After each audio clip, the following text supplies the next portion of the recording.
One difficulty in scientifically evaluating is ghosts are real is the surprisingly wide variety of phenomena attributed to ghosts.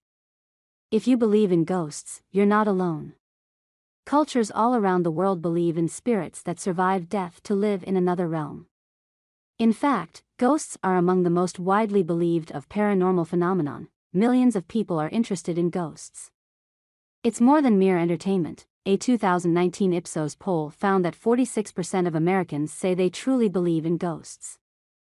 The nation is discerning in its undead beliefs. Only 7% of respondents said they believe in vampires, and about 18% of people say they have either seen a ghost or been in one's presence. According to a 2015 Pew Research study. Why do so many claim to have such brushes with the afterlife?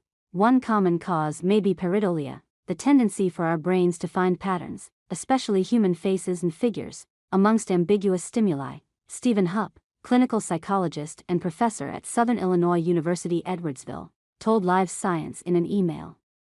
One common example is when we see faces or figures in the clouds, and another is when random shapes and shadows in a dark house look like a ghost, said Hupp, who is also the editor of Skeptical Inquirer magazine. But the idea that the dead remain with us in spirit is an ancient one, appearing in countless stories. From the Bible to Macbeth. It even spawned a folklore genre, ghost stories. Belief in ghosts is part of a larger web of related paranormal beliefs, including near-death experience, life after death, and spirit communication. The belief offers many people comfort.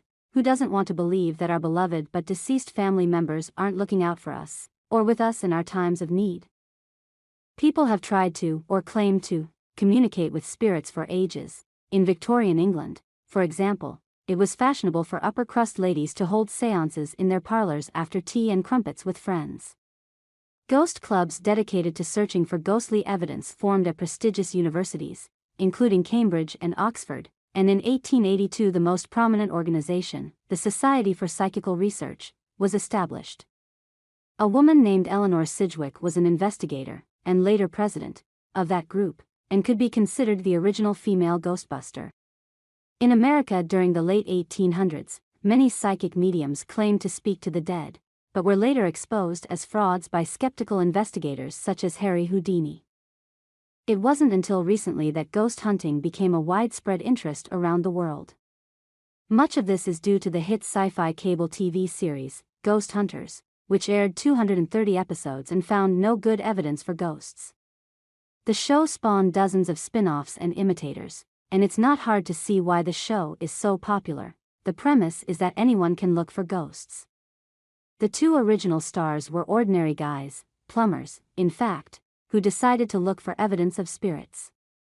Their message: you don't need to be an egghead scientist, or even have any training in science or investigation. All you need is some free time, a dark place, and maybe a few gadgets from an electronics store. If you look long enough, any unexplained light or noise might be evidence of ghosts. That vague criteria for ghostly happenings is part of the reason why myths about the afterlife are more alive than ever. One difficulty in scientifically evaluating ghosts is that a surprisingly wide variety of phenomena are attributed to ghosts, from a door closing on its own, to missing keys, to a cold area in a hallway, to a vision of a dead relative. When sociologists Dennis and Michelle Waskell interviewed ghost experiencers for their book, Ghostly Encounters, The Hauntings of Everyday Life, Temple University Press, 2016, they found that many participants were not sure that they had encountered a ghost and remained uncertain that such phenomena were even possible, simply because they did not see something that approximated the conventional image of a ghost.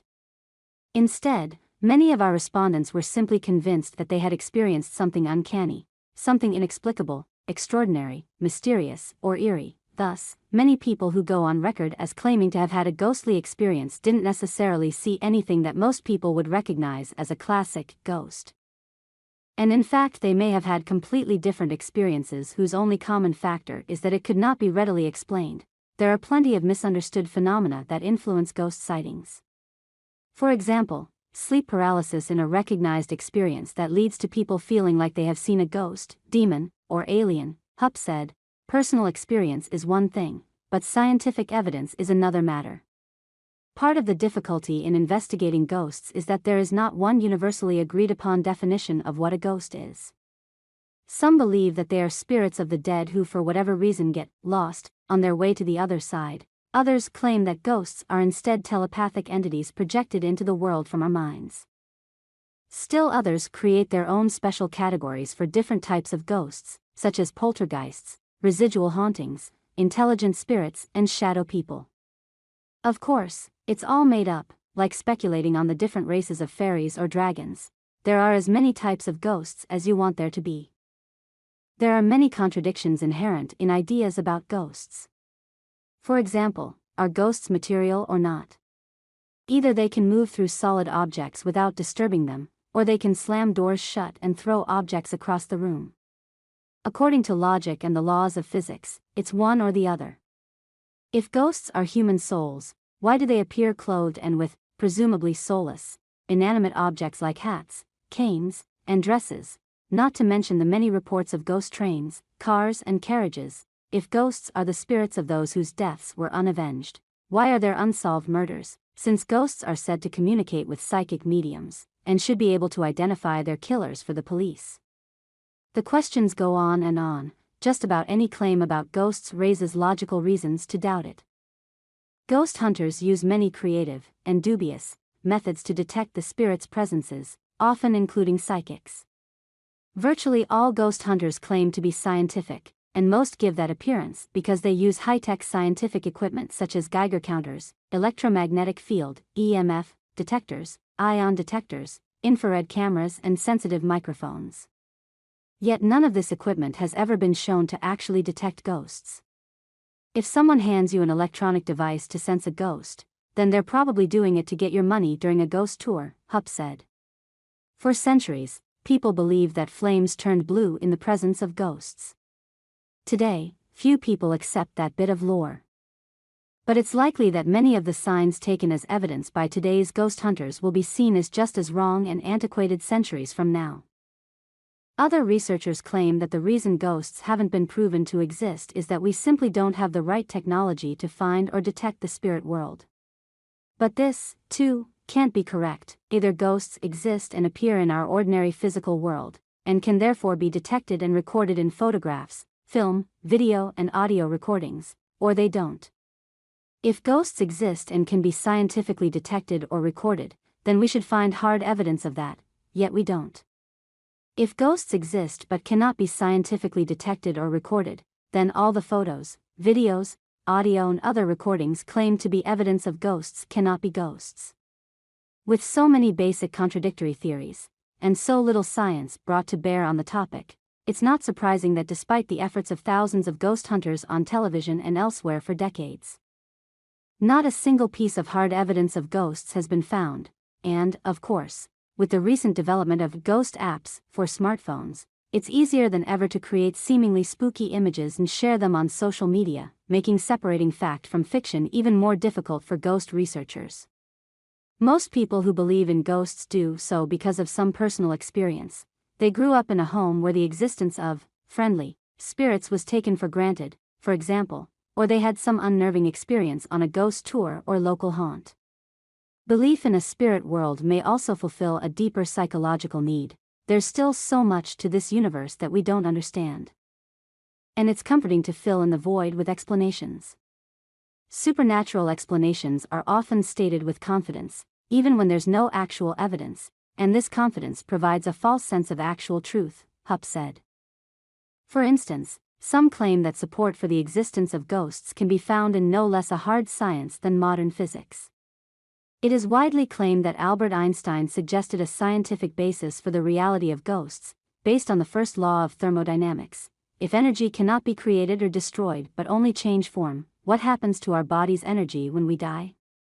Could that somehow be manifested as a ghost? It seems like a reasonable assumption, until you dig into the basic physics. The answer is very simple, and not at all mysterious. After a person dies, the energy in his or her body goes where all organisms' energy goes after death, into the environment. The energy is released in the form of heat. And the body is transferred into the animals that eat us, i.e., wild animals if we are left unburied, or worms and bacteria if we are interred, and the plants that absorb us. There is no bodily energy that survives death to be detected with popular ghost hunting devices. While amateur ghost hunters like to imagine themselves on the cutting edge of ghost research, they are really engaging in what folklorists call ostension or legend tripping. It's basically a form of play acting in which people act out a legend, often involving ghosts or supernatural elements. In his book Aliens, Ghosts, and Cults, Legends We Live, University Press of Mississippi, 2003, folklorist Bill Ellis points out that ghost hunters themselves often take the search seriously and venture out to challenge supernatural beings. Confront them in consciously dramatized form, then return to safety.